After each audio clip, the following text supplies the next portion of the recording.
মোৰ বিদ্যাসাৰথী ইউটিউব চেনেললৈ তোমালোক সকলোকে স্বাগতম জনাইছোঁ। আজি মই তোমালোকক প্ৰিপজিশ্যনৰ বিষয়ে অলপ ক'বলৈ চেষ্টা কৰিছোঁ। আশা কৰোঁ তোমালোকে ভাল পাবা। So okay, let's start the class. What is preposition? The word preposition is a word or a group of words that is placed before a noun or pronoun to indicate direction, method, place, source, etc. The preposition may join one noun to another. Example, Sima was in the kitchen.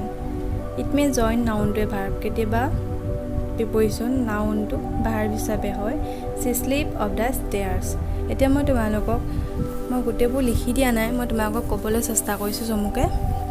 Preposition হৈছে এবিধ bridge word, মানে BRIDGE, bridge word, সংযোগ সাধনকাৰী শব্দ। ইয়াক noun বা প্ৰনাউনৰ আগত বহুৱাই এইবোৰৰ লগত আন শব্দৰ সম্পৰ্ক দেখুওৱা হয়। অৰ্থাৎ ই নাউন বা প্ৰনাউনক অবজেক্টৰ দৰে গভাৰ্ণ কৰে। আমি প্ৰিপজিশ্যনক কেইবাটাও ভাগত ভাগ কৰিব পাৰোঁ।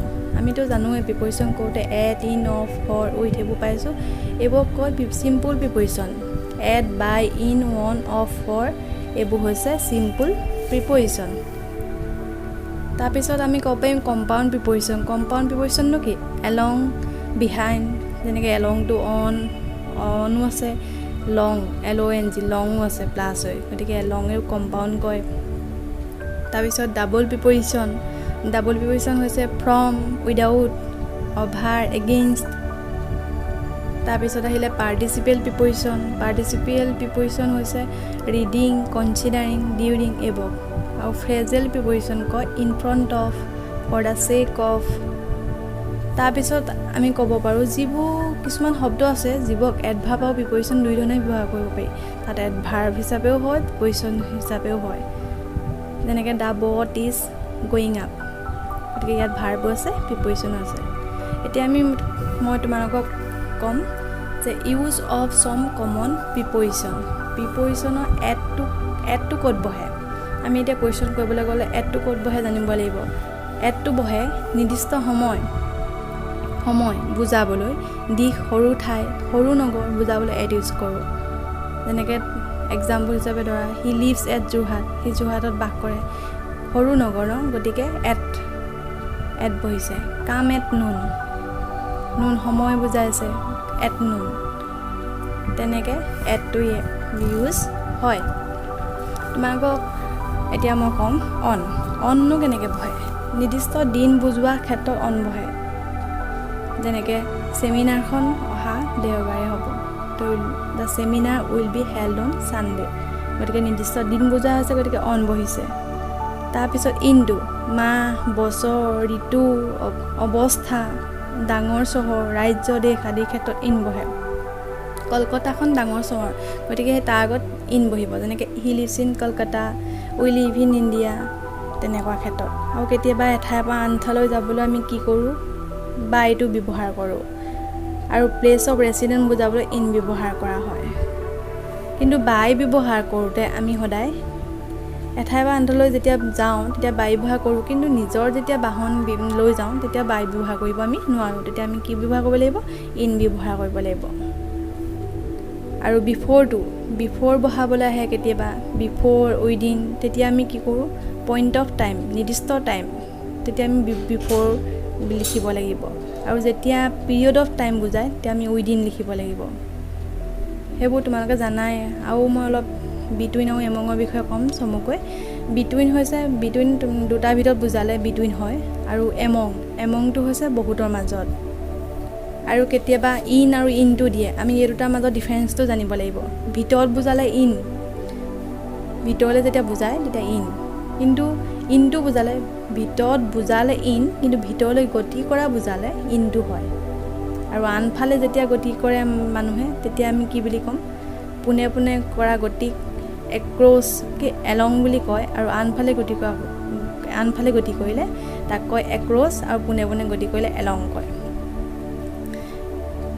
চিন্স, আমি কেতিয়াবা চিন্সটো আহে। চিন্সে সদায় পইণ্ট অফ টাইম, সময়ৰ মুহূৰ্ত বুজায়। আৰু ফৰে পাষ্ট, প্ৰেজেণ্ট, ফিউচাৰ টেন্সৰ ক্ষেত্ৰত সময়সীমা বুজায়। গতিকে তোমালোকক মই এতিয়া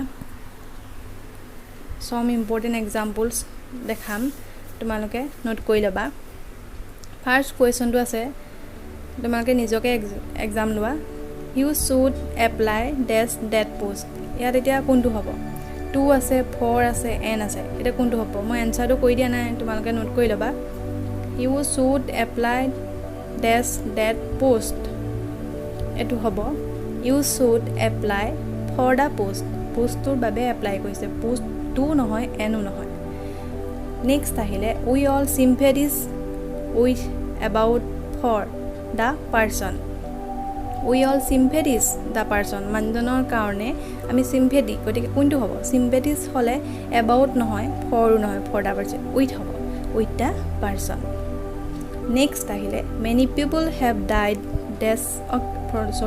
from of for malaria many people have died malaria বহুত মানুহ malaria মৰিলে গতিকে ইয়াত হ'ব from malaria নহয় malaria পৰা মৰিলে নকয় for malaria বাবে মৰিলে নকয় malaria মৰিলে গতিকে ইয়াত হ'ব many people have died of malaria flour is made that's wet কেহু পৰা বনোৱা হয় বুলি জানাই গতিকে পৰা বুজালে from হ'ব from wet she writes with by to her left hand এটো হ'ব she writes with by to her left hand এটো গতিকে ইয়াত কি হ'ব 5 to ইয়াত হ'ব she writes with her left hand তাই বাও হাতেৰে left handৰে লিখে please don't break add with upon our conversation add with upon এই তিনটা ভিতৰত কোনটো হ'ব don't break conversation our conversation হলে add conversation হ'বনে with our conversation হ'বনে upon our conversation হ'ব ইয়াত হ'ব upon our conversation with our conversation নহয় next আহিলে she sent the letter with by in hand তাই চিঠিখন পঠিয়ালে হাতেৰে গতিকে ইয়াত হ'ব she sent the letter by hand হাতেৰে পঠিয়ালে with hand নহয় by hand next he bought that pen that's 5 rupees 5 টকাত he pen এটা কিনিলে he bought that pen with 5 rupees নহয় for 5 rupees next আহিলে the teacher was angry the defaulters এটো হ'ব শিক্ষকজনে ভুলটোৰ বাবে খং কৰিছে কি হ'ব the teacher was angry with the defaulters ভুল default বুলি নহয় defaulters মানুহজনে ভুল কৰিছে person বুজাইছে defaulters with the defaulters for the defaulters নহয় with the defaulters next আহিলে you should write your answer ink তোমালোকে answerটো লিখা উচিত কিহেৰে ইংকেৰে ইয়াত হ'ব you should write your answer with হ'বনে by হ'বনে ink হ'ব গতিকে ইয়াত হ'ব you should write your answer in ink গতিকে তোমালোকে বুজি পালা বুলি মই ভাবিছোঁ কিবা থাকিলে মোক ক'বা মোক কমেণ্ট বক্সত কমেণ্ট কৰিবা so thank you আৰু ডেছক্ৰিপশ্যনত চেক কৰিবা লিংকটো দিয়া আছে so আজিলৈ thank you